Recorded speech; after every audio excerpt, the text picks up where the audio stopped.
Everyone, आज हम करेंगे case study question from the topic relations and functions. पहले स्टेटमेंट को रीड करते हैं। An organisation conducted bike race under two different categories, boys and girls. There are 28 participants in all. Among all of them, finally, 3 from category 1 and 2 from category 2 were selected for the final race. Ravi forms 2 sets B and G with these participants for his college project. Let capital B contains 3 boys, B1, B2, B3. Let capital G contains 2 girls, G1, G2. Where B, ये वही है जो अभी मैंने पहले बोल दिया है। चलिए ठीक है, आगे। Based on the above information answer the following questions. पहला पार्ट क्या है? How many relations are possible from B to G. तो भी देखिए, बी में जो है फर्स्ट पार्ट करने वाला हूँ मैं। बी के अंदर एलिमेंट्स हैं 3 बॉयज़ हैं, B1, B2 और B3। कैपिटल जी के अंदर हैं G1 और G2, मतलब 2 गर्ल्स का सेट है कैपिटल जी।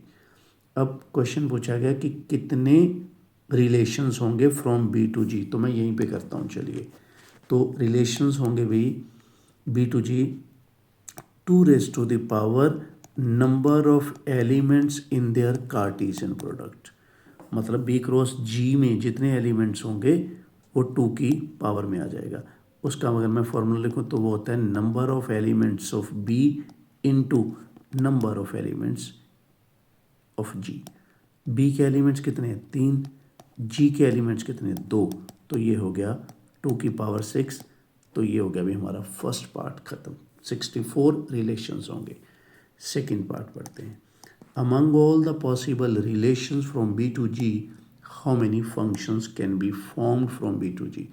तो ये भी मैं यहीं पे करता हूँ, थोड़ा मैं कलर चेंज करके, कि अब मेरे को चाहिए कितने फंक्शंस होंगे फ्रॉम बी टू जी। तो इसके लिए फॉर्मूला क्या है? Number of elements in G और raise to the power number of elements in B. मतलब कोडोमेन के एलिमेंट्स की पावर डोमेन के एलिमेंट्स। ठीक है। अब जी के अंदर कितने एलिमेंट्स हैं? 2। बी के अंदर कितने एलिमेंट्स हैं? 3। तो सेकेंड पार्ट का जवाब हमारा आ गया 8। चलिए, अब तीसरा पार्ट करते हैं। तीसरे पार्ट में ये है, अब रिलेशन क्या है? From B to B, boys से बॉयज में ही है। डिफाइन कैसे किया है? ये आप X and Y are students of the same sex, check if R is an equivalence relation. Third part देखते हैं। देखिए, अब क्या है, क्योंकि हमने रिलेशन जो है किसके ऊपर डिफाइन है? देखिए, बॉयज़ के ऊपर ही डिफाइन है। तो अब इक्विवेलेंस की जांच के लिए पहले मैं करूँगा रिफ्लेक्सिव को डिस्कस यहाँ पे। तो अब B1 जो है रिफ्लेक्सिव के लिए क्या है? हर एक अपने आप से रिलेटेड है क्या? यस, B1 से रिलेटेड ही है भाई। क्यों? क्योंकि B1 का जो है, B1 और B1 दोनों का सेम सेक्स ही होगा, मतलब दोनों लड़के ही हैं। इसी तरह से अगर मैं बोलूँ B2 और B2 दोनों का सेम सेक्स होगा, मतलब दोनों ही लड़के हैं। तो B3 से रिलेटेड है क्या? यस, क्योंकि दोनों लड़के हैं, दोनों का सेम सेक्स ही होगा। इसलिए ये रिलेशन क्या है? रिफ्लेक्सिव तो है, क्योंकि ये तीनों चीज़ें यहाँ पे एग्जिस्ट कर रही हैं। अब चेक करते हैं सिमेट्रिक। सिमेट्रिक में क्या होगा? सिमेट्रिक में हम कुछ भी 2 मान लो ये लेके चलते हैं कि B1 और B2 जो हैं वो क्या हैं? 2 बॉयज़ हैं। ठीक है। तो B1 अगर B2 से रिलेटेड है, ये हमने इनपुट खुद देनी होती है। तो इसका मतलब क्या है? B1 and B2 have same sex. मतलब क्या है कि दोनों लड़के हैं। तो अगर इसको मैं ऐसे पलट के लिख दूँ, B2 and B1 have same sex, तो वो भी एक ही बात है, सेंस थोड़ी ना चेंज होगी। तो अब इसको मैं ऐसे भी लिख सकता हूँ कि अगर B1 B2 से रिलेटेड है और उसका उल्टा B2 भी B1 से रिलेटेड है, तो भाई ये साफ साफ बात है कि रिलेशन सिमेट्रिक है। ठीक है। अब ट्रांजिटिविटी की बात करते हैं। ट्रांजिटिविटी में ऐसे कि हम 3 लड़के जो हैं ऐसे वो लेके चलेंगे, ठीक है, कैपिटल बी से। अब पहली इनपुट मैं ये दे रहा हूँ कि B1 और B2 जो हैं वो क्या है, उनका सेम सेक्स है। B2 और B3 हैविंग सेम सेक्स। तो क्या इसमें हम ये बोल सकते हैं कि B1 और B3 इनका भी सेम सेक्स होगा? बिल्कुल बोल सकते हैं, क्योंकि भी B1 और B2 क्या हैं, लड़के, सेम सेक्स है इनका। B2 और B3 क्या हैं, लड़के, इनका भी सेम सेक्स है। तो फिर B1 और B3 का भी तो सेम सेक्स होगा, दोनों लड़के ही होंगे ना। ठीक है, इसका मतलब क्या है कि रिलेशन जो है वो ट्रांजिटिव है। ठीक है, और जो रिलेशन, अब ध्यान से आप सुनिए, जो रिलेशन रिफ्लेक्सिव हो, सिमेट्रिक हो, ट्रांजिटिव हो, तीनों पे यस करे, तो उस रिलेशन को हम क्या बोल सकते हैं, इक्विवेलेंस। ठीक है भाई, तो ये हमारा हो चुका है इक्विवेलेंस रिलेशन चेक। अब करते हैं थर्ड का ये वाला पार्ट। ठीक है, इसको मैं थर्ड का ए बोल देता हूँ, यहाँ पे भी लिख देता हूँ, आपको पीडीएफ में थोड़ी कन्फ्यूज़न नहीं होगी। यहाँ पे थर्ड का मैं बी लिख देता हूँ। ठीक है, अब मैं जो करने जा रहा हूँ वो थर्ड का बी करने जा रहा हूँ।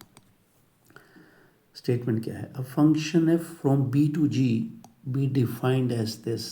एक फंक्शन दिया गया है और बोला गया है कि चेक करो कि फंक्शन बाइजेक्टिव है कि नहीं। अच्छा, पहले तो इसको आप समझो कि बाइजेक्टिव के लिए क्या है। बाइजेक्टिव उस फंक्शन को बोला जाता है जो 1 1 और ऑन टू दोनों हों, दोनों पे यस हो जिसकी। ठीक है, 1 1 भी होना चाहिए, ऑन टू भी होना चाहिए, तब उसको बोलेंगे बाइजेक्टिव। इसकी ऐसे करता हूँ मैं, थोड़ा वेन डायग्राम बना के आपको समझाता हूँ थोड़ा इजी वे से, कि ये जो फंक्शन है ना, यहाँ पे देखिए आप, चीज़ें सारी क्लियर हो जाएंगी। ये फंक्शन है फ्रॉम बी टू जी, यहाँ से देख के लगाऊंगा। ठीक है, बी के अंदर क्या है, B1 B2 B3। जी सेट के अंदर क्या है, दो गर्ल्स G1 G2। अब आप यहाँ पे ध्यान दोगे कि मैं क्या कर रहा हूँ। ये देखिए B1 G1, मतलब B1 की एरो लगेगी G1 पे, मतलब B1 की इमेज क्या है, G1। अब यहाँ देखिए B2 की इमेज क्या है, G2। अब थर्ड पे आइए, B3 की इमेज क्या है, G1। तो यहाँ पे भाई क्या हो रहा है कि फंक्शन 1 1 नहीं है, या हम बोल सकते हैं कि ये जो सिनेरियो है वो क्या है, मेनी वन फंक्शन का। तो हमने अभी क्या बोला था, फंक्शन 1 1 होना चाहिए, ऑन टू भी होना चाहिए, मगर ये तो पहले ही टेस्ट में फेल हो गया, 1 1 ही नहीं है। तो अगर ये 1 1 नहीं है तो हम बोलेंगे कि ये बाइजेक्टिव भी बिल्कुल नहीं हो सकता, क्योंकि उसकी पहली शर्त है 1 1 का होना, फिर दूसरी शर्त है ऑन टू का होना, और ये तो पहली शर्त भी हार गया। ठीक है, तो भाई इस तरह ये वाला केस स्टडी हमारा बहुत बढ़िया हो गया, डिस्कस होगी ये सारी बातें हमारी।